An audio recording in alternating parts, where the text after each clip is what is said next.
نحمده ونصلي على رسوله الكريم اما بعد فاعوذ بالله من الشيطان الرجيم بسم الله الرحمن الرحيم رب اشرح لي صدري ويسر لي امري واحلل عقدة من لساني يفقهوا قولي۔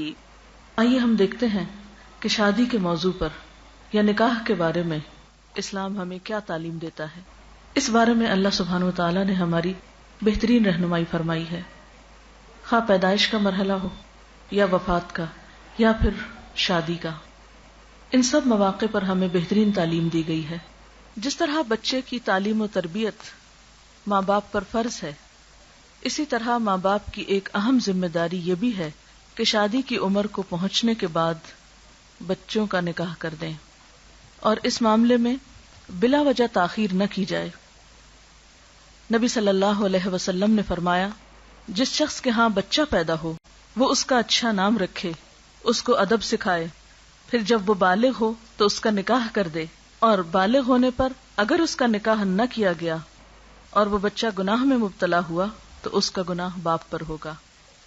جو ہی نکاح کی بات ہوتی ہے یا نکاح کا ارادہ ہوتا ہے تو اس میں سب سے پہلی چیز رشتے کی تلاش ہوتی ہے کہ نکاح کہاں کیا جائے۔ اس موقع پر ہمارے معاشرے میں عام طور پر خاندان اور برادری کو ترجیح دی جاتی ہے، لیکن اسلام میں خاندان اور برادری ایک پہچان تو ہے، لیکن اس کی وجہ سے کوئی بڑا چھوٹا نہیں۔ قرآن پاک میں اللہ تعالیٰ فرماتے ہیں، یا ایھا الناس اتقوا ربکم الذی خلقکم من نفس واحدۃ، اے لوگو اپنے رب سے ڈرو جس نے تم کو ایک جان سے پیدا کیا۔ یعنی بتانے کا مقصد یہ تھا کہ تم سب کی اصل ایک ہے، تم سب آدم کی اولاد ہو۔ جب سب آدم کی اولاد ہیں تو پھر انسان ہونے کے ناطے محض خاندانی فرق سے کوئی بڑا چھوٹا نہیں ہوتا۔ اللہ تعالیٰ کے ہاں اگر کسی کو بڑائی کا مقام حاصل ہے تو وہ انسان کا تقویٰ ہے، اس کا اخلاق ہے۔ تقویٰ تو دل کی کیفیت کا نام ہے۔ تقویٰ کے بعد انسان کی ظاہری کیفیت یعنی اس کا اخلاق جو ہے وہ اس کی پہچان ہے، اور اسی بنا پر قیامت کے دن اس سے معاملہ کیا جائے گا۔ حسن اخلاق میزان میں سب سے بھاری نیکی ہے۔ اور جہاں تک ذات پات کا تعلق ہے، قرآن پاک میں اللہ تعالیٰ فرماتے ہیں، وَجَعَلْنَاكُمْ شُعُوبًا وَقَبَائِلَ لِتَعَارَفُوا، ہم نے تمہیں قبیلوں اور خاندانوں میں بنایا تاکہ تم ایک دوسرے کی پہچان کر سکو۔ اسی طرح ایک اور جگہ پر فرمایا، وَهُوَ الَّذِي خَلَقَ مِنَ الْمَاءِ بَشَرًا، وہ اللہ وہ ذات ہے جس نے پانی سے انسان کو پیدا کیا، فَجَعَلَهُ نَسَبًا وَصِهْرًا، اور اس سے اس نے نسب اور سسرال کے رشتے پیدا کیے۔ رشتہ دیکھنے میں عموماً خاندان کے بعد پھر مال یعنی حسب نسب کے بعد مال کو ترجیح دی جاتی ہے۔ نبی صلی اللہ علیہ وسلم نے فرمایا، میری امت کا فتنہ مال ہے، یعنی وہ رشتہ جو محض مال کو دیکھ کر قائم کیا جائے اس میں برکت نہیں ہو سکتی۔ آپ صلی اللہ علیہ وسلم نے یہ بھی فرمایا کہ عورت سے شادی 4 چیزوں کی بنیاد پر کی جاتی ہے، اس کا حسب نسب، مال، حسن، خاندان، لیکن تم دین والی کو اختیار کرو۔ یعنی اگر کسی کے اندر دین کی روح ہوگی، خدا کا خوف ہوگا، تو وہ لازمی طور پر دوسروں کے معاملے میں وہی رویہ اختیار کرے گا جو وہ اپنے لیے پسند کرتا ہے۔ پھر اسی طرح ہمارے ہاں حسن و جمال کو بہت اہمیت دی جاتی ہے، اس لیے بہت سی ایسی لڑکیاں صرف اس لیے شادی سے محروم رہ جاتی ہیں کہ ان کے پاس معاشرے کا مطلوبہ معیار حسن نہیں۔ حالانکہ حسن اپنی جگہ ایک اہمیت ضرور رکھتا ہے، لیکن وہ کبھی بھی دین اور اخلاق اور کردار کے برابر نہیں ہو سکتا۔ اس لیے اگر ان 2 چیزوں میں سے ایک کو چننا پڑے تو اس میں انسان کو پھر دین ہی کو ترجیح دینی چاہیے۔ جس طرح باقی چیزیں فنا ہونے والی ہیں، جیسے مال آنی جانی چیز ہے، اسی طرح انسان کا حسن بھی آنی جانی چیز ہے۔ جو چیز انسان کو دنیا میں فائدہ دیتی ہے وہ اس کی سیرت و اخلاق ہے، اور جو چیز اس کو آخرت میں فائدہ دے گی اور پھر ایک خاندان کی تعمیر اور ترقی میں وہ اس کا اخلاق اور کردار ہے۔ سوال یہ پیدا ہوتا ہے کہ رشتے کی تلاش میں طریقہ کار کیا اختیار کیا جائے. کیا وہ جو ہمارے معاشرے میں عام طور پر ہوتا ہے کہ رشتے کی تلاش میں مختلف جگہ پر لڑکیاں دیکھی جاتی ہیں اور پھر ان کی خامیاں اور نقائص اور ناپسندیدہ چیزیں جگہ جگہ بیان کی جاتی ہیں. قرآن پاک میں اس چیز کی سختی سے مذمت کی گئی ہے. اللہ سبحانہ و تعالیٰ فرماتے ہیں وَلَا تَلْمِزُوا أَنفُسَكُمْ وَلَا تَنَابَزُوا بِالْأَلْقَابِ بِئْسَ الِاسْمُ الْفُسُوقُ بَعْدَ الْإِيمَانِ وَمَن لَّمْ يَتُبْ فَأُولَٰئِكَ هُمُ الظَّالِمُونَ. اور آپس میں ایک دوسرے کو عیب نہ لگاؤ اور نہ کسی کو برے لقب سے یاد کرو. ایمان لانے کے بعد کسی کو برے لقب سے یاد کرنا بہت برا ہے، اور جو لوگ توبہ نہ کریں وہی ظالم ہیں. تو بات یہ ہے کہ رشتے کی تلاش میں انسان جو بھی اس کے لیے پاسبل آسان طریقہ ہو اس کے لیے کوشش کر سکتا ہے، دیکھ سکتا ہے، لیکن دیکھنے کے بعد اگر پسند نہ آئے تو اس کو مجلسوں میں بیٹھ کر کرٹیسائز کرنا یا چھوٹی چھوٹی باتوں پہ ناک منہ چڑھانا یہ نہایت ناپسندیدہ چیز ہے. بد اخلاقی اور ایمان ان دونوں کا آپس میں کوئی میل اور جوڑ نہیں. پھر اسی طرح یہ ہے کہ اس معاملے میں دعا بھی کرنی چاہیے. حضرت موسیٰ علیہ السلام جب مدین گئے ہجرت کرنے کے بعد مصر سے، تو وہاں انہوں نے، جبکہ ان کے پاس نہ کوئی گھر تھا، نہ کوئی شیلٹر تھا، نہ کوئی جگہ تھی، تو انہوں نے دعا مانگی رب انی لما انزلت الی من خیر فقیر، کہ اے میرے رب تو جو بھلائی بھی میری طرف نازل کرے میں اس کا محتاج ہوں. اور پھر قرآن پاک ہی کی تعلیم کی روح سے ہم دیکھتے ہیں کہ within 24 hours ان کو اللہ تعالیٰ نے گھر بھی دیا، کھانا بھی دیا اور نکاح کا بھی انتظام کیا. تو یہ دعا ہر وہ شخص پڑھ سکتا ہے جو رشتے کے لیے پریشان ہو، یا والدین بھی پڑھ سکتے ہیں اپنی اولاد کے لیے. پھر اسی طرح یہ دعا کرنا ربنا هب لنا من ازواجنا وذرياتنا قرة اعین واجعلنا للمتقین اماما، یہ بھی مفید ہو سکتی ہے. پھر یہ کہ پیشکش براہ راست بھی کی جا سکتی ہے اور انڈائریکٹلی بھی پیغام بھیجا جا سکتا ہے. پھر یہ کہ عموماً ہمارے ہاں رواج یہ ہے کہ لڑکے والے لڑکی کو پروپوز کرتے ہیں، جبکہ اسلام میں اس کی بھی قید نہیں. اگر کوئی اچھا رشتہ ہو تو لڑکی والے بھی لڑکے کو پروپوز کر سکتے ہیں، اور اس میں یہ کوئی عیب کی بات نہیں. یہ صرف ہمارے معاشرے کے اندر اس چیز کو عیب سمجھا جاتا ہے یا اپنی شان کے خلاف سمجھا جاتا ہے. مثلا ہم دیکھتے ہیں حضرت خدیجہ رضی اللہ تعالی عنہا کی مثال.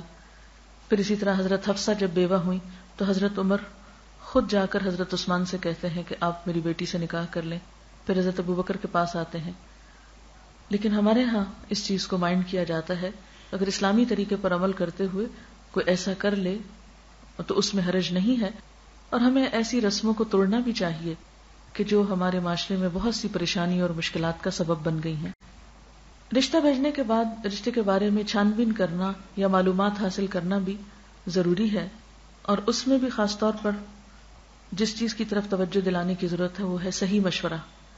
کہ اگر کوئی کسی کے بارے میں کوئی معلومات حاصل کرنا چاہے تو اس کو عدل و انصاف پر مبنی صحیح بات بتانی چاہیے، نہ تو کسی کی تعریف میں مبالغہ آرائی کریں اور نہ ہی بلا وجہ کسی کے اندر خامیاں اور نقص ڈھونڈ کر دوسرے کو متنفر کریں. اور ایک بات یاد رکھیں کہ چھوٹی موٹی کوتاہیاں تو ہر انسان کے اندر ہیں. کوئی بھی شخص فرشتہ نہیں اور کوئی بھی شخص کامل اور مکمل نہیں ہو سکتا. اس لیے اگر کوئی بہت بڑا اخلاقی یا شرعی عیب نہ ہو تو چھوٹی موٹی باتوں کو موضوع سخن نہیں بنانا چاہیے، کیونکہ اس سے فساد پھیلتا ہے. اور ان اللہ لا يحب المفسدین، اللہ تعالیٰ فساد پھیلانے والوں کو پسند نہیں کرتا. ہم دیکھتے ہیں کہ نبی صلی اللہ علیہ وسلم کے زمانے میں حضرت فاطمہ بنت قیس کو 2 لوگوں نے پیغام بھیجا، تو انہوں نے حضور صلی اللہ علیہ وسلم سے مشورہ کیا، تو آپ نے دونوں کے بارے میں درست بات ان کو بتا دی، اور پھر انہیں مجبور نہیں کیا کہ تم ان میں سے کس سے شادی کرو. بہرحال انہوں نے پھر اپنی مرضی سے ان دونوں میں سے ایک کو انتخاب کر لیا. پھر اسی طرح آپ صلی اللہ علیہ وسلم نے یہ بھی فرمایا ہے، جب ایک شخص نے ایک عورت سے نکاح کرنا چاہا تو آپ نے یہ بھی فرمایا کہ اس کو دیکھ لو، کیونکہ انصار کی عورتوں کی آنکھوں میں کچھ نقص ہوتا ہے، تو ایسا نہ ہو کہ بعد میں تمہیں نباہ کرنے میں مشکل ہو. تو اس سے یہ بھی پتہ چلتا ہے کہ نکاح کرنے سے پہلے لڑکی کو دیکھ لینا یہ بھی اسلام میں جائز ہے، اور اس کی بلکہ تلقین کی گئی ہے. ہمارے ہاں ویسے لڑکی چاہے پردہ کرے یا نہ کرے، لڑکے کو دکھانے میں سب ہچکچاتے ہیں یا یہ کہ لڑکے کے خاندان والوں کو دکھانے کو مائنڈ کرتے ہیں، جبکہ اس دکھانے کی طرف دین نے خود توجہ دلائی ہے، خصوصاً اگر دوسرے فریق کا مطالبہ ہو۔ اس کے بعد استخارہ کرنا چاہیے۔ استخارے سے کوئی غیب کی خبر نہیں پتہ چلتی، اور نہ ہی استخارے کا مطلب یہ ہے کہ آپ فیوچر کے بارے میں کچھ معلوم کریں۔ عموماً رواج یہ ہے کہ لوگ کسی سے استخارہ کراتے ہیں اور پوچھتے یہ ہیں کہ اچھا آپ استخارہ کر کے ہمیں بتائیں کہ یہ چیز اچھی ہوگی یا نہیں ہوگی۔ یہ طریقہ درست نہیں ہے، استخارہ خود کرنا چاہیے۔ استخارہ کا مطلب ہے خیر کی دعا مانگنا، اللہ تعالیٰ سے ایک طرح سے خیر چاہنا، اور اس کا مسنون طریقہ کیا ہے کہ 2 نفل نماز پڑھی جائے اور اس کے بعد استخارے کی مسنون دعا کو پڑھ لیا جائے پوری خلوص کے ساتھ، یکسوئی کے ساتھ۔ اور اس دعا میں کیا چیز آتی ہے یا الفاظ کیا ہیں کہ اللہ تعالیٰ آپ جانتے ہیں اگر یہ چیز میرے حق میں بہتر ہے، میرے دین کے اعتبار سے، میری دنیا کے اعتبار سے، میری آخرت کے اعتبار سے، تو اس چیز کو میرے مقدر میں کر دے اور اسے میرے لیے آسان کر دے اور اس میں میرے لیے برکت پیدا کر دے۔ اور آپ جانتے ہیں کہ یہ بات میرے لیے، میرے دین میں، میری معاش میں، میری آخرت میں نقصان دہ ہے، بدترین ہے، تو مجھے اس سے پھیر دے اور اس کو مجھ سے پھیر دے، اور جہاں بھی خیر ہے وہاں مجھے لے جا۔ یہ ہے سمپلی استخارہ۔ اگر یہ دعا زبانی نہ آتی ہے تو دیکھ کے بھی پڑھی جا سکتی ہے، اس کا ترجمہ بھی پڑھا جا سکتا ہے تاکہ دعا میں ایک روح پیدا ہو۔ اس کے بعد معاملہ اللہ تعالیٰ پہ چھوڑ دینا چاہیے اور اس معاملے میں توکل کرنا چاہیے۔ بہت زیادہ اندیشے اور تردد اور فکر اس سے حاصل کچھ نہیں ہوتا۔ بعض اوقات ہم ایک فیصلہ کر بھی لیتے ہیں، اس کے بعد پھر مطمئن نہیں ہوتے، پھر کبھی کوئی چیز پریشان کرتی، کبھی کوئی۔ ایسی صورت میں پھر اللہ تعالیٰ سے مدد مانگنی چاہیے اور نفل پڑھ کے دعا کرنی چاہیے۔ پھر اسی طرح ہم دیکھتے ہیں کہ جب استخارہ بھی کر لیا جائے اور دل ٹک جائے، کیونکہ استخارہ کرنے کے بعد عموماً اطمینان قلب نصیب ہو جاتا ہے، کیونکہ دعا ہوتی ہے خیر کی، اور اگر وہ چیز ہمارے لیے بہتر نہ اور دعا قبول ہو جائے تو اس چیز سے دل پھر بھی جاتا ہے، یا یہ کہ وہ سبب پیدا نہیں ہوتا کہ جس سے بات بن سکے۔ اس کے بعد یہ کہ بات پکی کر لینی چاہیے، جس کو عموماً ہماری اصطلاح میں منگنی کہا جاتا ہے۔ قرآن پاک میں اس کے بارے میں ذکر آتا ہے وَلَا جُنَاحَ عَلَيْكُمْ فِي مَا عَرَّضْتُمْ بِهِ مِنْ خِطْبَةِ النِّسَاءِ أَوْ أَكْنَنْتُمْ فِي أَنفُسِكُمْ، تم پر اس میں کوئی گناہ نہیں کہ تم اشارتاً یا کنایتاً ان عورتوں سے نکاح کی بات کہو یا اپنے دل میں پوشیدہ ارادہ کرو۔ تو خطبہ منگنی کے لیے استعمال ہوتا ہے، اور منگنی کا لفظ اردو میں بھی مانگنا، یعنی رشتہ مانگنے کے لیے بیسیکلی استعمال ہوتا ہے۔ مانگنے کے بعد جب بات پکی ہو جائے تو اس موقع پر ایک طرح سے وربلی ایک معاہدہ طے پاتا ہے۔ ایسے میں انگوٹھی پہنانا یا کسی خاص فنکشن کا اہتمام کرنا سنت سے کچھ بھی ثابت نہیں۔ یہ بات آمنے سامنے بیٹھ کر بھی ہو سکتی ہے، یہ فون پر بھی ہو سکتی ہے، یہ ایک ملک سے دوسرے میں بھی ہو سکتی ہے۔ جب باقی تفصیلات طے ہو جائیں تو پھر زبان دینا جس کو کہتے ہیں، یہ زبانی وعدہ جو ہے، یہ دراصل منگنی ہے۔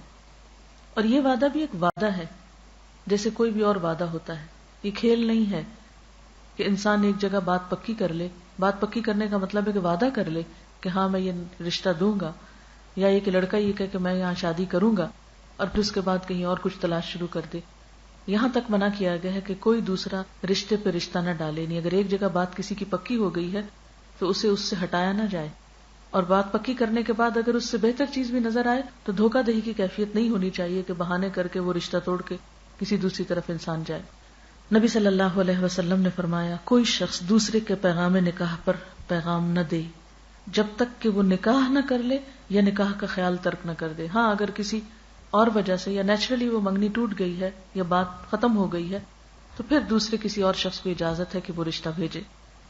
حضرت علی رضی اللہ تعالی عنہ نے حضرت فاطمہ کے لیے شادی کا پیغام بھجوایا اور آپ نے اسے قبول کر لیا۔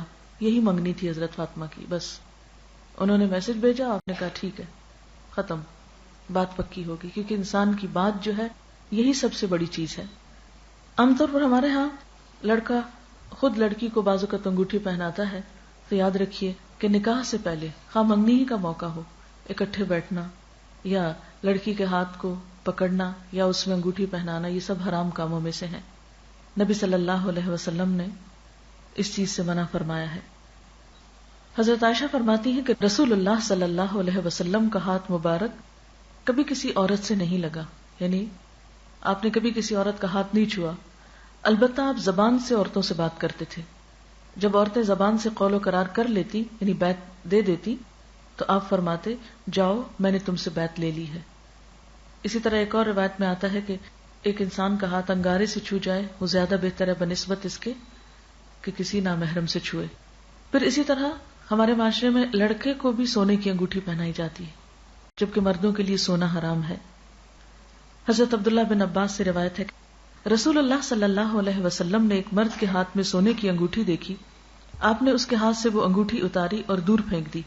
پھر فرمایا تم میں سے کوئی شخص آگ کے انگارے ہاتھ میں پہننا چاہتا ہے اور وہ سونے کی انگوٹھی پہن لیتا ہے. یعنی دین میں اس کی گنجائش نہیں، کیونکہ ہر چیز کا اپنا ایک اثر ہے. اصل حکمت تو اللہ تعالیٰ ہی جانتا ہے، لیکن سونا پہننے کے بعد جو لطیف جذبات پیدا ہوتے ہیں وہ عورت کے لیے تو جائز ہیں، یہ درست ہیں، لیکن مرد کے لیے درست نہیں، کیونکہ اسلام میں مردوں کو عورتوں سے مختلف ہونا چاہیے اور دونوں کی سوچ اور دونوں کے مزاج میں بھی فرق ہونا چاہیے. مرد سونا پہن کر اگر عورت ہی نظر آئے تو ان کی مردانگی نہیں. اسی طرح منگنی کے بعد اگرچہ ایک بات قرار پاتی ہے، لیکن چونکہ نکاح نہیں ہوتا اس لیے لڑکے اور لڑکی کا تنہا کہیں باہر نکلنا یا بہت زیادہ ٹیلی فون پہ گفتگو کرنا یا اسی طرح اکیلے کہیں شاپنگ کرنا یا گھومنا پھرنا یہ درست نہیں. منگنی کے بعد نکاح کی تیاری جلدی کرنی چاہیے. بعض اوقات سال ہر سال تک منگنی قائم رہتی ہے اور اس میں کئی خرابیاں پیدا ہو جاتی ہیں، یا پھر اس کے بعد کچھ اور رسم و رواج شروع ہو جاتے ہیں کہ ہر عید پر کچھ بھیجا جائے یا اہتمام کے ساتھ مختلف مواقع پر لین دین کیا جائے، اور اس میں بسا اوقات دونوں فریقوں پر ایک بوجھ ہو جاتا ہے، اور اگر اس میں کمی بیشی ہو جائے یا کوئی چیز ناگوار ہو تو تعلقات میں خرابی بھی ہو جاتی ہے. اس لیے منگنی کو بہت لمبا نہیں ہونا چاہیے. اس کے بعد شادی کی تیاری کرنی چاہیے. شادی کی تیاری میں پہلی چیز جو ہمارے ہاں عام طور پر ہوتی ہے وہ جہیز ہے. جہیز کا لفظی مطلب بھی تیاری ہے یا سامان کی تیاری. ہمارے دین میں اللہ تعالیٰ نے مرد کو قوام بنایا ہے. یہ مرد کی ذمہ داری رکھی ہے کہ وہ عورت کا بوجھ اٹھائے، اس کی تمام ذمہ داریوں کو پورا کرے، اس کے نان نفقے کا اہتمام کرے. لیکن ہندوانہ اثرات سے ہمارے ہاں یہ بوجھ لڑکی کے والدین پہ ڈال دیا گیا ہے. اب ایک ایوریج گھرانہ جس کے پاس صرف اتنی تنخواہ ہے کہ وہ اپنا کھانا پینا پورا کر سکے، اگر اس پر ایک نئے گھر کی تیاری کی بھی ساری ذمہ داری ڈال دی جائے تو یہ بہت مشکل کام ہے. عام طور پر لوگ اس میں حضرت فاطمہ کے جہیز کو دلیل بناتے ہیں، لیکن یہ بھول جاتے ہیں حضرت علی رضی اللہ تعالی عنہ شادی سے پہلے بھی حضور صلی اللہ علیہ وسلم کی کفالت میں تھے، یعنی ان کے گارڈین بھی آپ تھے، یعنی بیٹی بھی آپ کی تھی اور حضرت علی کے گارڈین بھی آپ خود تھے. اس لیے ایک نیا گھر بنانے کے لیے جو کچھ آپ نے بیٹی کو دیا وہ ایک طرف سے دونوں کی طرف سے ہی تھا. لیکن کہیں نہیں یہ بات ثابت ہوتی کہ حضرت خدیجہ نے کوئی جہیز تیار کیا ہو اپنی شادی کے لیے یا پھر اس کے بعد اور ازواج مطہرات سے جہیز لیا گیا ہو، کیونکہ اگر شادی سے پہلے مرد ذمہ داری اٹھانے کے لیے تیار نہیں تو بعد میں کیا ذمہ داری نبھائے گا. مرد کا اللہ تعالیٰ نے رتبہ بھی اسی وجہ سے زیادہ رکھا ہے عورت پر. قرآن پاک میں آتا ہے کہ الرجال قوامون علی النساء بما انفقوا من اموالہم. مرد جو ہیں وہ عورتوں پر قوام ہیں اس وجہ سے وہ اپنے مالوں میں سے خرچ کرتے ہیں. اسی لیے شادی کے موقع پر مہر دینا لازم قرار دیا گیا، اسے نکاح کے ارکان میں سے قرار دیا گیا. پھر اس کے بعد یہ ہے کہ جب شادی کا موقع آتا ہے اس موقع پر بھی بعض اوقات اتنی طویل تیاریاں ہوتی ہیں کہ جس میں بعض فرائض بھی ضائع ہونے کا اندیشہ ہوتا ہے. مثلا نمازوں کی پابندی چھٹ جاتی ہے یا یہ کہ کچھ اور اہم چیزیں جو ہیں وہ پیچھے چلی جاتی ہیں. بعض اوقات جہیز کی تیاری میں زکوٰۃ دینا انسان فراموش کر دیتا ہے یا رشتہ داروں کے باقی حقوق کی ادائیگی نہیں کر پاتا. تو ایسی صورت میں ان تمام چیزوں میں اعتدال ضروری ہے. جہاں تک جہیز کا تعلق ہے اس میں جو اسراف ہو رہا ہے اس کی وجہ سے سارے معاشرے پر اثرات کیا مرتب ہو رہے ہیں. اس میں ایک عالمی ادارے کی رپورٹ کے مطابق پاکستان میں 1 کروڑ سے زائد لڑکیاں شادی کے انتظار میں ہیں. 40 لاکھ لڑکیاں ایسی ہیں جن کی شادی کی عمر بھی گزر چکی ہے. کئی والدین حسرت لیے دنیا سے رخصت ہو چکے ہیں، اور اس میں ان شادیوں کے نہ ہونے میں ایک بہت سی اور وجوہات بھی ہیں، لیکن ایک بڑی وجہ جہیز ہے. یعنی لڑکی کے دیکھنے کے ساتھ ہی یہ دیکھا جاتا ہے کہ وہ مال کیا لائے گی. جن والدین نے ایک بچی کو پیدا کیا ہے، پالا پوسا ہے، اس کی تعلیم و تربیت کا انتظام کیا ہے، اس سے بڑا تحفہ کوئی آپ کو اور کیا دے سکتا ہے؟ اور پھر خاص طور پر جو ہمارے معاشرے میں یہ کہ لسٹ پکڑا دی جاتی ہے کہ یہ اور یہ چیزیں مہیا کی جانی چاہیے، اور اگر اس لسٹ کے مطابق چیزیں نہیں آتی تو عمر بھر لڑکی کو تانے دیے جاتے ہیں۔ یہ طریقہ کہیں بھی اسلامی طریقہ نہیں۔ پہلی بات تو یہ کہ ایسا مطالبہ بھی ناجائز ہے، اور دوسرے پہ کسی بھی قسم کا دباؤ ڈال کر کچھ حاصل کرنا، تو اس کے لیے قرآن پاک میں اللہ تعالیٰ فرماتے ہیں یا ایھا الذین آمنوا لا تأکلوا اموالکم بینکم بالباطل، اے ایمان والو ایک دوسرے کے مال باطل طریقوں سے نہ کھاؤ۔ ایک اور حدیث میں آتا ہے علی المسلم حرام دمہ ومالہ وعرضہ، ایک مسلمان پر دوسرے مسلمان کا خون، اس کا مال اور اس کی عزت و آبرو حرام ہے، کہ کسی بچی کو تانے دیے جائیں یا اس کو ستایا جائے صرف اس وجہ سے کہ وہ مطلوبہ جہیز لے کر نہیں آئی۔ ایسا کرنا ظلم ہے، اور ظلم قیامت کے دن کے اندھیرے بن جائے گا۔ الظلم ظلمات یوم القیامہ۔ لیکن اس کا یہ مطلب بھی نہیں کہ انسان اپنی بیٹی کو کوئی بھی چیز دے نہیں سکتا، یا کچھ بھی دینا حرام ہے یا ممنوع ہے۔ ایسے میں جب ایک نیا گھر بنتا ہے تو دونوں خاندان مل کر اگر نئے جوڑے کے لیے کوئی بھی چیز تیار کرتے ہیں ضروریات میں سے جتنی استطاعت ہے ان کی، یا اپنے شوق یا خوشی سے، تو اس کے بارے میں کہیں ممانعت بھی نہیں آئی کہ ایسا کرنا بالکل حرام یا ممنوعات میں سے ہے۔ یہ وہ چیز ہے جس کے بارے میں شریعت نے خاموشی اختیار کی ہے، یعنی دونوں فریقین کی رضامندی پہ رکھا ہے۔ ہمارے ہاں ایک اور چیز یہ بھی ہے کہ لڑکی کو بعض اوقات وراثت سے محروم کر دیا جاتا ہے، یہ کہہ کر کہ تمہاری شادی کے موقع پر تمہیں اتنے کا جہیز دیا گیا تھا، وہ ورثے سے منہا کر لیا گیا، یا وہ سمجھو کہ تمہارا ورثہ ہی تھا۔ حالانکہ ورثہ جو ہے وہ مرنے کے بعد تقسیم ہوتا ہے، جبکہ جہیز تو زندگی میں دیا جاتا ہے۔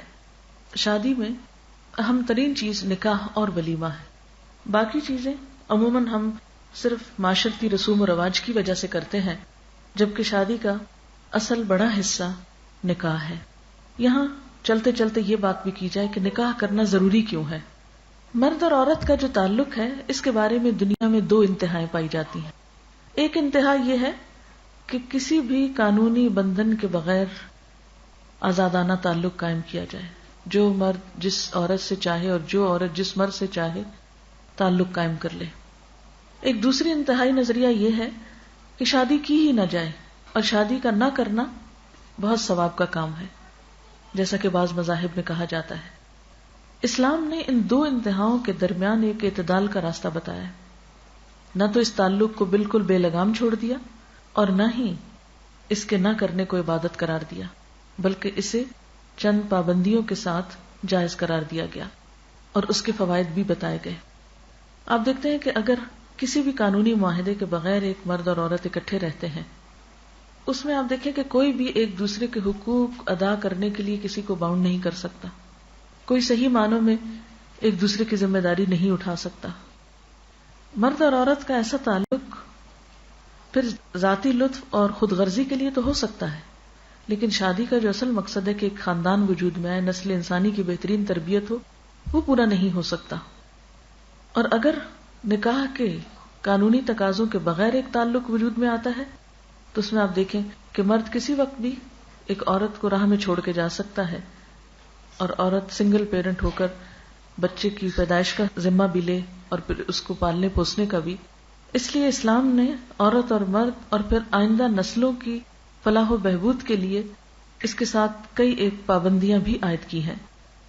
اسی لیے ہم دیکھتے ہیں کہ بعض صورتوں میں نکاح فرض ہے، خاص طور پر اس وقت جب کہ گناہ میں پڑنے کا اندیشہ ہو، لیکن عام طور پر اس کی حیثیت سنت کی ہے، اور نکاح کرنا جو ہے وہ اجر و ثواب کا باعث ہے، اور بلا وجہ اس سے منہ موڑنا، بغیر کسی حقیقی وجہ کے اس سے روگردانی کرنا، بغیر کسی حقیقی وجہ کے اور بغیر کسی حقیقی عذر کے اس سے منہ موڑنا جو ہے وہ ناپسندیدہ ہے۔ نبی صلی اللہ علیہ وسلم نے فرمایا من رغب عن سنتی فلیس منی، جو میری سنت سے منہ موڑے اس کا مجھ سے کوئی تعلق نہیں۔ یعنی اگر کوئی شخص یہ سمجھتا ہے کہ شادی کے بغیر میں زیادہ پاکیزہ زندگی بسر کر رہا ہوں تو یہ بات غلط ہے، کیونکہ وہ فطرت کی خلاف ورزی کر رہا ہے۔ ہاں یہ الگ بات ہے کہ اگر اس کو موقع میسر نہیں اور وہ صبر کر رہا ہے تو اس صبر میں بھی اس کے لیے اجر ہے، اس کا حرام سے بچنا بھی اس کے لیے پھر باعث اجر ہے۔ اگر اسے کہیں بھی اندیشہ ہو کہ وہ حرام میں پڑ سکتا ہے اور نکاح نہیں کرنے کا کوئی موقع، تو پھر روزوں کی کثرت کا حکم دیا گیا ہے۔ نکاح بنیادی طور پر انسان کو بدکاری سے بچاتا ہے۔ نبی صلی اللہ علیہ وسلم نے فرمایا، اے جوان لوگو، تم میں سے جو استطاعت رکھے وہ نکاح کرے، اس لیے کہ نکاح آنکھوں کو نیچا رکھتا ہے، شرمگاہ کو بچاتا ہے، اور جو شخص نکاح کی طاقت نہ رکھے وہ روزہ رکھے، کیونکہ روزہ اس کی خواہش نفس کو ختم کرے گا۔ اسی طرح انسان کو شیطانی خیالات سے بچاتا ہے، انسان کے لیے باعث سکون ہے۔ قرآن پاک میں اللہ تعالیٰ فرماتے ہیں، وَمِنْ آيَاتِهِ أَنْ خَلَقَ لَكُم مِّنْ أَنفُسِكُمْ أَزْوَاجًا لِتَسْكُنُوا إِلَيْهَا وَجَعَلَ بَيْنَكُم مَّوَدَّةً وَرَحْمَةً، اور اللہ کی نشانیوں میں سے ہے کہ اس نے تمہارے نفسوں میں تمہارے لیے جوڑے پیدا کیے، یعنی انسانوں میں سے ہی، تاکہ تم ان سے سکون پاؤ، اور تمہارے درمیان محبت اور رحمت پیدا کر دی۔ یعنی نکاح کے ذریعے دین مکمل کر لیتا ہے، لہٰذا اسے چاہیے کہ باقی آدھے دین کے معاملے میں اللہ سے ڈرتا رہے، یعنی شادی ہو کر آدھا مکمل ہو جائے تو باقی میں پھر خدا کا خوف کرے اور بیوی کے حقوق ادا کرے اور اپنی ذمہ داریاں پوری کرے، اس طرح بیوی شوہر کے حقوق ادا کرے اور بعد کی آنے والی ذمہ داریوں کو نبھائے۔ یعنی صرف یہ نہیں کہ انسان نکاح کر لے اور اس کے بعد اپنے فرائض سے غافل ہو جائے، تو یہ بھی اس کے دین کو نقصان دینے والی چیز ہے۔ آپ صلی اللہ علیہ وسلم نے فرمایا، 3 آدمیوں کی مدد کرنا اللہ کے ذمے ہے، ایک وہ غلام جس نے اپنے مالک سے آزادی کا معاہدہ کیا اور وہ ادائیگی کی نیت رکھتا ہے، نمبر 2 برائی سے بچنے کی نیت سے نکاح کرنے والا، اور نمبر 3 اللہ کی راہ میں جہاد کرنے والا۔ پھر اسی طرح نکاح نسل کی بقا اور حفاظت کا ضامن ہے۔ آپ دیکھیں کہ مغرب میں جہاں نکاح ختم ہوتا جا رہا ہے وہاں ان کی نسلیں بھی ختم ہوتی جا رہی ہیں، کیونکہ جب مرد اور عورت اکٹھے رہ رہے ہیں صرف اپنے لطف کی خاطر اور وہ بچوں کا وجود برداشت نہیں کر رہے، تو ایسی صورت میں اس آزادی کا نتیجہ کیا ہو رہا ہے کہ ویسٹ میں اس وقت تشویشناک حد تک ٹین ایجرز کی تعداد کم ہو گئی ہے، یعنی انہیں اپنی آئندہ سالوں میں اپنی نسلیں ختم ہونے کا اندیشہ پڑ گیا ہے۔ اس کے برعکس آپ دیکھتے ہیں کہ مسلمان ممالک میں روز بروز تعداد جو ہے وہ بڑھتی چلی جا رہی ہے، کیونکہ شادی کا ایک مقصد اولاد پیدا کرنا بھی ہے۔ اسی لیے نبی صلی اللہ علیہ وسلم نے فرمایا، محبت کرنے والی اور بچے پیدا کرنے والی عورت سے نکاح کرو، کیونکہ میں قیامت کے روز دوسرے انبیاء کے مقابلے میں تمہاری کثرت کی وجہ سے فخر کروں گا۔ نبی صلی اللہ علیہ وسلم اپنی امت کی کثرت کی وجہ سے، یعنی تعداد میں زیادتی کی وجہ سے فخر کریں گے۔ پھر اسی طرح شوہر اور بیوی کے درمیان کچھ فرائض بھی ہیں اور حقوق بھی ہیں، یعنی نکاح کے بعد ان حقوق کی ادائیگی بے حد ضروری ہے۔ مردوں پہ ذمہ داری ڈالی گئی کہ وہ بیوی کے حقوق ادا کرنے میں سب سے زیادہ جس چیز کا خیال رکھیں وہ ہے معروف، یعنی بھلے طریقے سے زندگی بسر کی جائے، اس میں کوئی ظلم اور زیادتی نہ کی جائے۔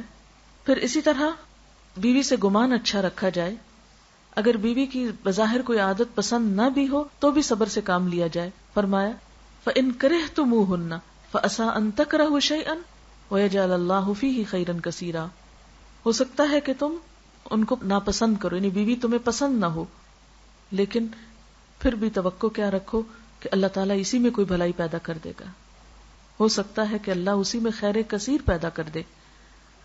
اور بعضوں کو چھوٹی چھوٹی باتوں پر دل برا کر لیا جاتا ہے اور دلوں میں گرہیں لگا لی جاتی ہیں اور ایک دوسرے کے لیے دل تنگ ہو جاتے ہیں اور انسان ایک دوسرے کا احترام کھو بیٹھتا ہے۔ تو ایسے موقع پر مرد کو یہ سمجھایا گیا کہ وہ اپنا دل بڑا کرتے ہوئے بیوی کے ساتھ حسن سلوک جاری رکھے۔ آپ صلی اللہ علیہ وسلم نے فرمایا، کوئی مومن اپنی مومنہ بیوی سے نفرت نہ کرے، یعنی اگر بیوی کا دین اخلاق اچھا ہے تو کوئی اگر مثلا گھر کا کام نہیں آتا یا کسی اور وجہ سے کوئی اس کے اندر کمی بیشی ہے تو ایسی صورت میں درگزر سے کام لے۔ فرمایا، کوئی مومن اپنی مومنہ بیوی سے نفرت نہ کرے، اگر بیوی کی کوئی عادت اس کو پسند نہیں تو ہو سکتا ہے دوسری پسند آ جائے۔ پھر اسی طرح معاف کرنے اور درگزر سے کام لینے کا حکم دیا گیا۔ پھر اس چیز سے روکا گیا کہ شوہر اپنی بیوی پر سختی کرے۔ آپ نے فرمایا، عورتوں کے ساتھ اچھا سلوک کرو، عورت پسلی سے پیدا کی گئی ہے اور پسلیوں میں سب سے زیادہ اوپر کا حصہ خمدار ہے، اسے سیدھا کرو گے تو ٹوٹ جائے گی، چھوڑ دو گے تو خمدار ہی رہے گی، بس عورتوں سے اچھا سلوک کرو۔ یعنی جیسے پسلی کی ایک خاص شیپ ہے نا، اور پسلی جسم میں کتنی ضروری ہے، یعنی آپ کی یہ پسلیاں جو ہیں یہ آپ کا پورا جو آپ کے لنگز ہیں، آپ کا ہارٹ ہے، ان سب چیزوں کی حفاظت کر رہی ہیں، تو اس لیے ضروری تھا کہ یہ خمدار ہو۔ تو اسی طرح عورت کی فطرت کے اندر بھی چونکہ اسے بچوں کی پیدائش کا کام لینا ہے اور اس سے بچوں کی تربیت اور ان کی اپ برنگنگ کا کام لینا ہے، اس لیے اس کے مزاج میں ایک ممتا رکھی گئی ہے، اس کے مزاج میں جذبات زیادہ رکھے گئے ہیں، اس بنا پر اس کے اندر تمہارے جیسی اسٹریٹ فارورڈنس نہیں. اس کو پسلی سے تشبیہ دے کے بتایا گیا کہ جس طرح پسلی میں خم ہوتا ہے، ایسے ہی اس کے اندر بھی ایک اپنی ایک مرضی ہوتی ہے، خم ہوتا ہے. تم اس سے بالکل سیدھا کرنے کی کوشش مت کرو. اور کس طرح سیدھا؟ کیونکہ مرد کی سوچ ہے وہ مختلف ہے. یعنی جیسے تم سوچتے ہو ویسا مت ایکسپیکٹ کرو کہ بیوی بھی بالکل ویسے ہی سوچے گی، یہ جیسے تم کام کرتے تو بیوی کو تم اسی مطابق کام کرانے کی کوشش کرو. نہیں، عورت اور مرد کے مزاج میں فرق ہے، فطری فرق ہے. اس فرق کو باقی رہنے دو اور زبردستی کر کے اس کو ختم نہ کرو، ورنہ کیا ہوگا؟ ٹوٹ جائے گی. یعنی اگر تم ہر چیز اپنی مرضی کے مطابق کرانا چاہو گے تو یہ رشتہ قائم نہیں رہے گا. کچھ تمہاری مرضی ہوگی اور کچھ اس کی مرضی چلے گی، تب جا کر یہ نباہ ہوگا. پھر اسی طرح بیوی کے ساتھ حسن اخلاق کا حکم دیا گیا. آپ نے فرمایا خیرکم خیرکم لأہلہ وانا خیرکم لأہلی، تم میں سب سے بہتر وہ ہیں جو اپنے اہل و عیال میں سب سے اچھے ہیں، اور میں تم سب میں اپنے اہل و عیال کے لیے اچھا ہوں. آپ نے فرمایا کامل ایمان والے مومن وہ ہیں جو اپنے اخلاق میں سب سے اچھے ہوں. کامل ایمان والے مومن وہ ہیں جو اپنے اخلاق میں سب سے اچھے ہوں، اور تم میں سب سے اچھے وہ لوگ ہیں جو اپنی بیویوں کے حق میں سب سے اچھے ہوں. حضرت عائشہ فرماتی ہے کہ میں نبی صلی اللہ علیہ وسلم کے ہاں گڑیوں سے کھیلا کرتی تھی اور میرے ساتھ میری سہیلیاں بھی کھیلتی تھی. جب آپ آتے تو وہ چھپ جاتی، آپ ان میں سے ایک ایک کو ڈھونڈ کر میرے پاس بھیجتے تاکہ وہ میرے ساتھ کھیلیں. اسی طرح آپ صلی اللہ علیہ وسلم نے حضرت عائشہ کے ساتھ ایک موقع پر دوڑ لگائی، وہ آپ سے آگے نکل گئی. پھر کچھ عرصے کے بعد دوبارہ دوڑ لگانے کا موقع آیا تو آپ ان سے آگے نکل گئے، تو فرمایا کہ وہ اس دن کا بدلہ ہے. یعنی شوہر اور بیوی کے درمیان تعلقات میں ایک خوشگواری کی فضا ہونی چاہیے. پھر اسی طرح شوہر کی اہم ترین ذمہ داریوں میں سے یہ ہے کہ وہ بیوی کے اخراجات کی ذمہ داری اٹھائے، اس کا کھانا پینا، اس کی آئندہ زندگی کی تمام تر ضروریات. اور اس سلسلے میں بچی کے والدین کو پریشان نہ کیا جائے. بعض جگہوں پر یہ رواج دیکھا گیا ہے کہ بچی شادی کے بعد جب پریگننٹ ہوتی، بیمار ہوتی تو ماں باپ کے گھر چھوڑ دیا جاتا ہے. اچھا ٹھیک ہو جاؤ تو پھر آ جانا. پیدائش کا موقع ہوتا ہے تو ماں باپ کے ہاں بھجوا دیا جاتا ہے، فارغ ہو جاؤ تو پھر آ جانا. یعنی یا اسی طرح خدا نہ خواستہ کوئی اور ایسی بیماری ہو جائے تو اس موقع پر بھی بھجوا دیا جاتا ہے. تو شادی کا رشتہ صرف اچھے وقتوں کا رشتہ تو نہیں، اور والدین صرف ذمہ داریاں نبھانے کے لیے تو نہیں. یہ کس قسم کا اخلاق ہے کہ ایک عورت سے فائدہ اٹھایا جائے اور اس کے بعد اس کی کوئی ذمہ داری قبول نہ کی جائے. پھر اسی طرح یہ ہے کہ عورت پر بھی کچھ ذمہ داریاں عائد کی گئی. قرآن پاک میں اللہ تعالیٰ فرماتے ہیں فالصالحات قانتات، نیک عورتیں فرما بردار ہوتی ہیں، یعنی شوہر کی بات مانتی ہیں. دوسری اہم ذمہ داری عورت پر یہ ہے کہ اپنی عزت و آبرو کی حفاظت کرے اور کوئی ایسا کام نہ کرے جس سے شوہر بیوی کی وفاداری میں شک کرے، کیونکہ شک رشتے کا سارا حسن ختم کر دیتا ہے. اس لیے ایسی تمام چیزوں سے بچنا چاہیے کہ جس میں آپس میں ایک دوسرے کے درمیان اعتماد باقی نہ رہے. اسی لیے عورت کے لیے لازم ہے کہ وہ شوہر کو اپنے محبت کا، اپنی وفاداری کا یقین دلائے. آپ صلی اللہ علیہ وسلم نے فرمایا عورت جب 5 وقت کی نماز پڑھے، اپنی آبرو کی حفاظت کرے تو وہ جنت کے جس دروازے سے چاہے داخل ہو جائے. آپ نے یہ بھی فرمایا خدا پہ ایمان رکھنے والی عورت کے لیے جائز نہیں کہ وہ اپنے شوہر کے گھر میں کسی ایسے کو آنے دے جس کا آنا شوہر کو پسند نہیں. کیونکہ ہوتا ہے نا شادی کے بعد بعض اوقات ہسبینڈز کو یہ نہیں اچھا لگتا کہ کوئی خاص شخص ان کے گھر میں آئے. کوئی میل وزٹر ہو سکتا ہے، بعض اوقات رشتہ دار کوئی ہو سکتے ہیں جن کے آنے سے گھر میں فساد ہوتا ہے. تو ایسے میں عورت کو اپنے شوہر کو زیادہ ترجیح دینی چاہیے، اس کی بات زیادہ سننی چاہیے بنسبت اس کے کہ انسان باقی لوگوں کو زیادہ اہمیت دے. اور حقیقت یہ ہے کہ ازدواجی زندگی کی خوشیوں کا راز اس میں ہے کہ شادی کے بعد شوہر ہر دوسرے رشتے سے زیادہ اہم ہو جائے. ہم دیکھتے ہیں کہ اولاد کے لیے والدین کی اطاعت بہت ضروری ہے، لیکن شادی کے بعد ایک عورت کے لیے شوہر کی اطاعت والدین کی اطاعت سے بھی بڑھ کر ہے. مثلا اگر والدین بلائیں کہ آج ہمارے ہاں آ جاؤ، یہاں نائٹ سپینڈ کرو، اور شوہر اس چیز کو پسند نہ کرے تو لڑکی کو شوہر کی بات ماننی چاہیے، والدین کی نہیں. والدین سے آسان طریقے سے معذرت کر لے. پھر اسی طرح یہ ہے کہ عورت پہ یہ بھی لازم ہے کہ اپنے گفتگو، اپنے لباس اور اپنے اخلاق کے ذریعے شوہر کا دل جیتے. ہم عام طور پر محض لباس اور زیور سے شوہر کا دل جیتنا چاہتے ہیں، جبکہ یہ کافی نہیں. ٹھیک ہے، زیب و زینت عورت کا حق ہے، یہ ایک فیکٹر ہے، لیکن ہول سول یہی چیز کام نہیں آتی.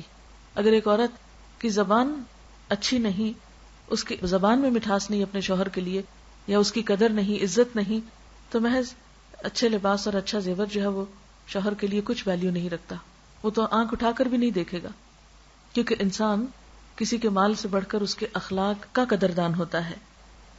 پھر اسی طرح یہ ہے کہ شوہر کی اطاعت ہر معاملے میں، سوائے ان معاملات کے جہاں اللہ تعالیٰ کی نافرمانی ہو رہی ہو، اور شوہر کے خاص حق میں خصوصاً اطاعت۔ اور اس میں آپ دیکھیں کہ شوہر کا جو خاص حق ہے وہ بھی تو دراصل اللہ تعالیٰ ہی کا حکم ہے۔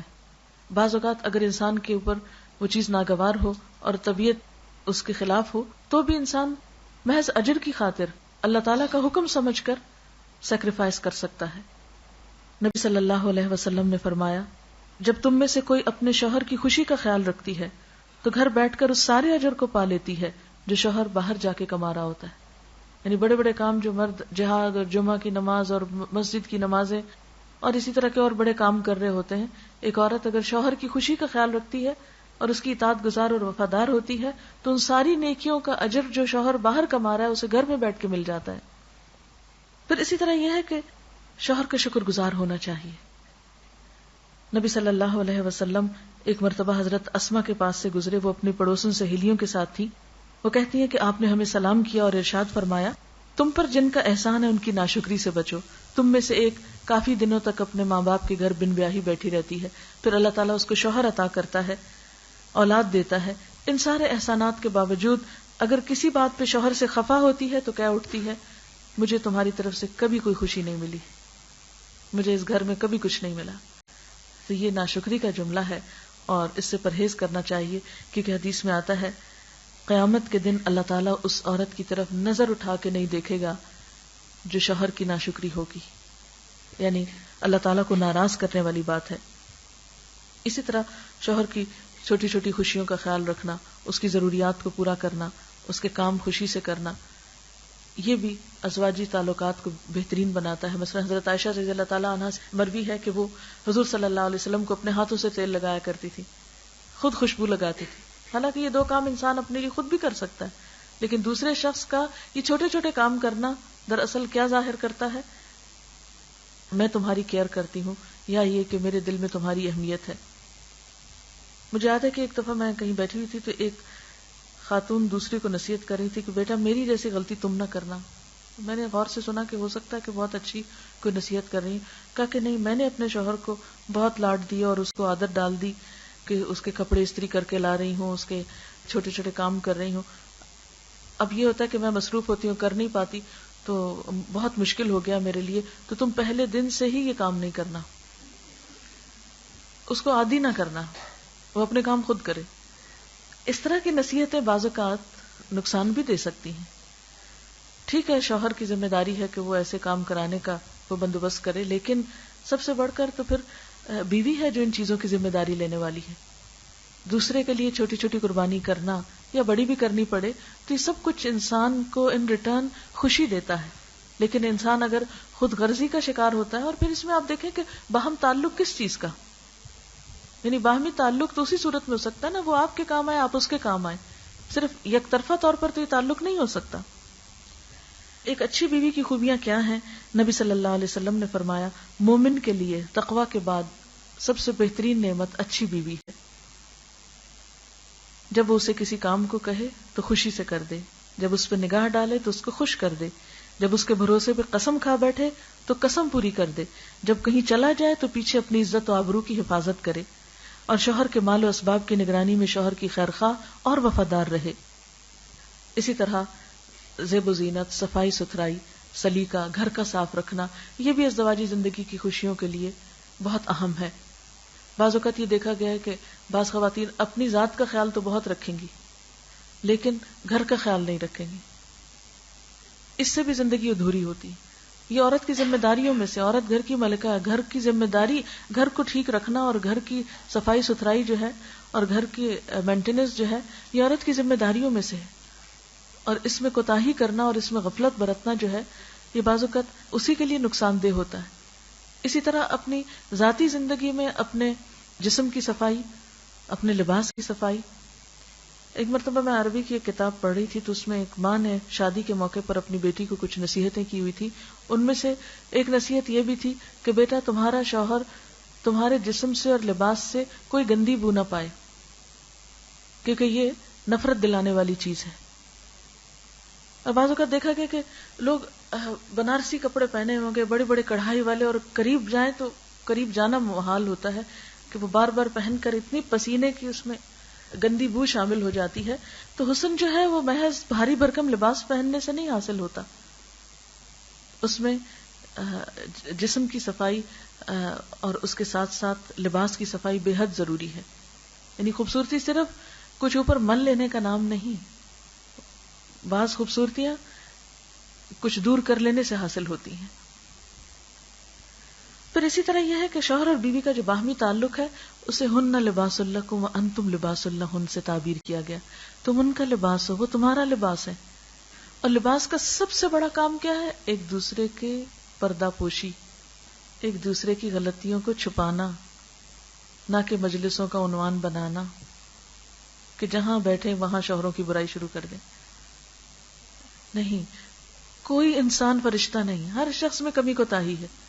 تو ایسے میں شوہر کی عزت اپنی عزت ہے، اور اس کو بے عزت کرنا اپنے آپ کو بے عزت کرنا. یعنی شوہر کی بے عزتی دراصل اپنا لباس تار تار کرنا ہے.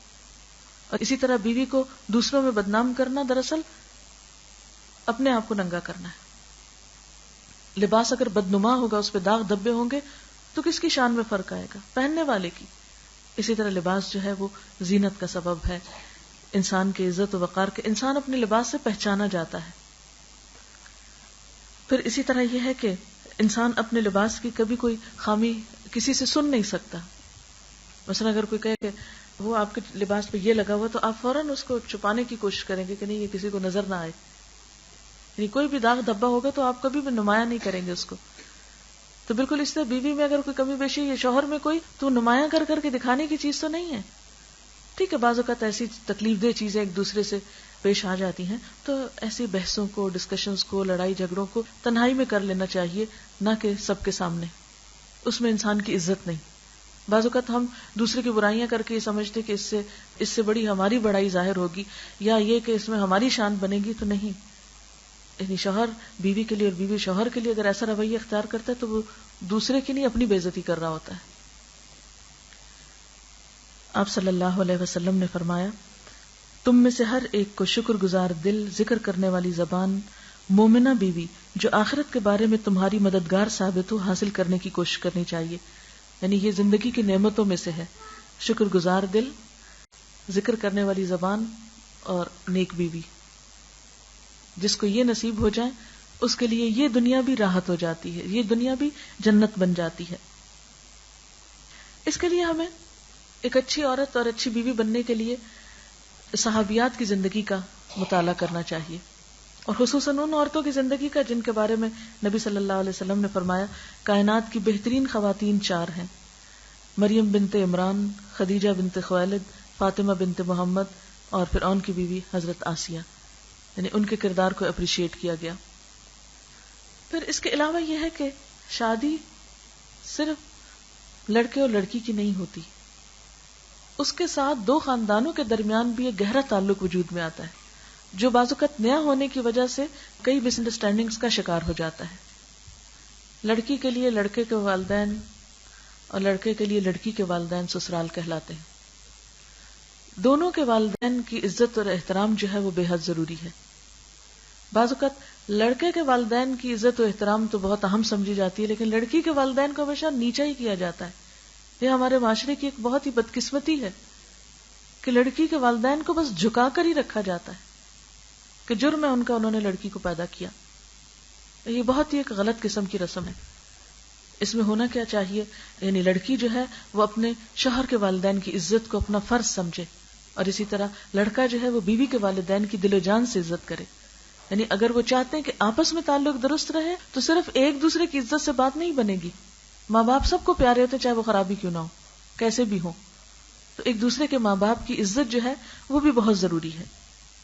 بعض لوگ یہ کہتے ہیں کہ قرآن پاک میں کہاں ساس سسر کا ذکر کیا گیا ہے اور کہاں ان کے حقوق بتائے گئے ہیں، لیکن بات یہ ہے کہ ساس سسر جو ہیں دونوں طرف کے والدین کے درجے میں ہیں، اور جہاں والدین کا درجہ آ جاتا ہے تو وہاں پر پھر دوسری کوئی بات فائدہ نہیں دیتی. والدین کی عزت، احترام، محبت، ان کے ساتھ رحمت و شفقت کا معاملہ کرنا، اور والدین اپنے ہوں یا شوہر کے ہوں، ان کے ساتھ حسن سلوک جو ہے وہ ان نیکیوں میں سے ہے جس کا بدلہ انسان کو دنیا میں ملتا ہے، اور ان کے ساتھ بد سلوکی ان گناہوں میں سے ہے جس کی سزا دنیا میں ملتی ہے انسان کو. اس لیے اس معاملے میں بہت ہی محتاط رہنے کی ضرورت ہے. اب میں چند ایک باتیں نکاح کے موقع سے متعلق کہنا چاہوں گی، جسٹ فار انفارمیشن، کہ نکاح میں کیا کیا چیزیں جو ہیں وہ بہت ضروری ہوتی ہیں.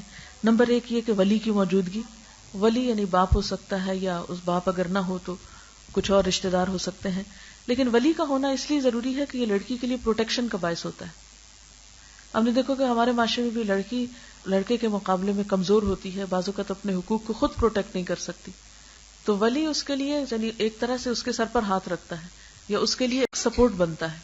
پھر اسی طرح گواہوں کا موجود ہونا، ایجاب و قبول، پھر نکاح کا اعلان کرنا، پھر مہر، پھر خطبہ نکاح، یہ نکاح کے ارکان ہیں. گھر سے بھاگ کر لڑکیوں کا نکاح کر لینا درست نہیں. نبی صلی اللہ علیہ وسلم نے فرمایا لا نکاح الا بولی، ولی کے بغیر نکاح نہیں ہوتا. نبی صلی اللہ علیہ وسلم نے یہ بھی فرمایا جو عورت اپنا نکاح ولی کی اجازت کے بغیر کرے اس کا نکاح باطل ہے، باطل ہے، باطل ہے. ایک اور جگہ پر فرمایا کوئی عورت خود اپنا نکاح نہ کرے اس لیے کہ اپنا نکاح خود کرنے والی تو زانیہ ہے.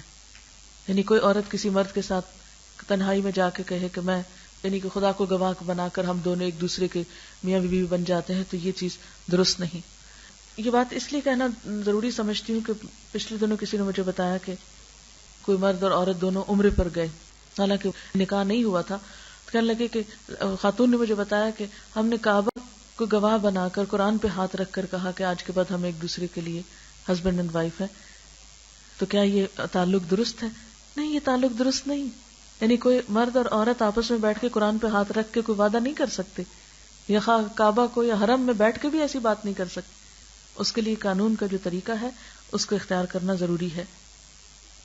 پھر اسی طرح اگر ولی اور لڑکی کے درمیان کوئی بہت اختلاف ہو جائے، بعض اوقات ایسا ہوتا ہے نا کہ لڑکی ایک خاص جگہ شادی کرنا چاہتی ہے اور ولی جو ہے وہ نہیں مان رہا، حالانکہ لڑکی جو ہے اس کا مطالبہ جائز ہے. بعض مطالبات تو ناجائز ہوتے ہیں لیکن وہ محض ضد کی بنا پر، تو ایسی صورت میں آپ صلی اللہ علیہ وسلم نے فرمایا بس سلطان ولی من لا ولی لہ، بادشاہ اس کا ولی ہے جس کا کوئی ولی نہیں. یعنی پھر حکومت وقت جو ہے وہ بیچ میں مداخلت کر سکتی ہے، معاملہ کورٹ تک جا سکتا ہے. آپ نے فرمایا اگر ولیوں میں جھگڑا ہو، مثلا ایک مان رہا ہے دوسرا نہیں مان رہا، تو بادشاہ ولی ہے اس کا جس کا کوئی ولی نہ ہو. پھر اسی طرح یہ بات بھی یاد رکھنی چاہیے کہ نکاح میں صرف ولی کا ہی کردار یا رول نہیں بلکہ لڑکی کی اجازت بہت ضروری ہے. آپ نے فرمایا بیوہ عورت کا نکاح نہ کیا جائے جب تک اس سے اجازت حاصل نہ کر لی جائے. اسی طرح کنواری لڑکی کا بھی نکاح نہ کیا جائے جب تک کہ اس سے پوچھ نہ لیا جائے. صحابہ نے عرض کیا یا رسول اللہ صلی اللہ علیہ وسلم کنواری لڑکی سے اجازت کیسے حاصل کی جائے؟ فرمایا اس کی اجازت یہ کہ خاموش رہے. یعنی نکاح کے موقع پر اگر وہ خاموش ہے، ضروری نہیں کہ بول کر کہے، لیکن رضامندی کا کوئی بھی ذریعہ ہو سکتا ہے، سر کا ہلا دینا یا شرما جانا، تو اس کا مطلب یہ ہے کہ وہ راضی ہے. آپ نے یہ بھی فرمایا کہ کنواری عورت اپنے نکاح کے لیے پوچھی جائے گی، اگر جواب میں خاموش رہے تو یہ اس کی اجازت ہے، اگر انکار کر دے تو اس پر زبردستی نہ کی جائے. یعنی جبرن نکاح یا سختی کے ساتھ یا مار پیٹ کے یا دھمکیاں دے کر ایسا نکاح کرنا جو ہے وہ درست نہیں. حضرت خنسا بنت خزام انصاریہ سے روایت ہے کہ وہ بیوہ تھی اور ان کے باپ نے ان کا نکاح کر دیا جبکہ وہ پسند نہیں کرتی تھی. وہ حضور صلی اللہ علیہ وسلم کی خدمت میں حاضر ہوئی، آپ صلی اللہ علیہ وسلم نے اس کا نکاح فسخ کر دیا. پھر یہ کہ نکاح کے موقع پر گواہوں کا ہونا بہت ضروری ہے، اور گواہ اس لیے تاکہ نکاح کا اعلان ہو. پھر ایجاب و قبول، یعنی ایجاب و قبول کا مطلب یہ ہے کہ لڑکا اور لڑکی جو ہے، یعنی لڑکا جب پروپوز کرے تو اس کے بعد لڑکی جو ہے وہ اس کو قبول کرے، اور نکاح کرانے والا جو ہے وہ لڑکے سے بھی پوچھتا ہے کہ کیا اتنے مہر پر یہ نکاح جو ہے وہ تمہیں قبول ہے، اور اگر وہ کہے کہ ہاں قبول ہے، میں اس پر راضی ہوں، اتنا مہر دوں گا، ان شرائط کو مانے جو پیش کی جا رہی ہیں، تو اس پر نکاح ہو جاتا ہے.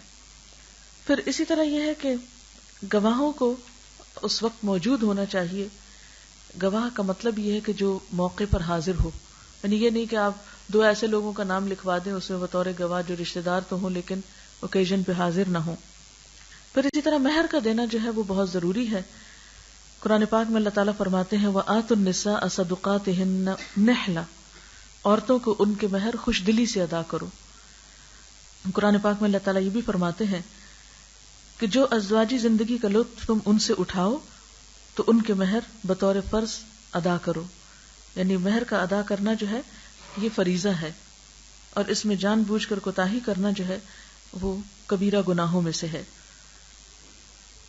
پھر اسی طرح ہم دیکھتے ہیں کہ نکاح کے بعد مہر فوراً بھی دیا جا سکتا ہے اور قدر تاخیر سے بھی، یکمشت بھی دیا جا سکتا ہے جو بھی مقرر ہو، اور قسط وار بھی دیا جا سکتا ہے.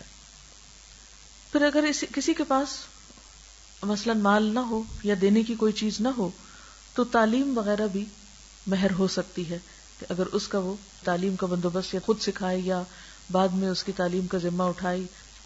اور پھر کوئی مقدار مقرر نہیں کی گئی کم سے کم یا زیادہ مہر کی. ہمارے ہاں یہ جو 32 روپے والا مہر ہے یا 32.5 کا، اس کا کوئی شرعی جواز نہیں ہے.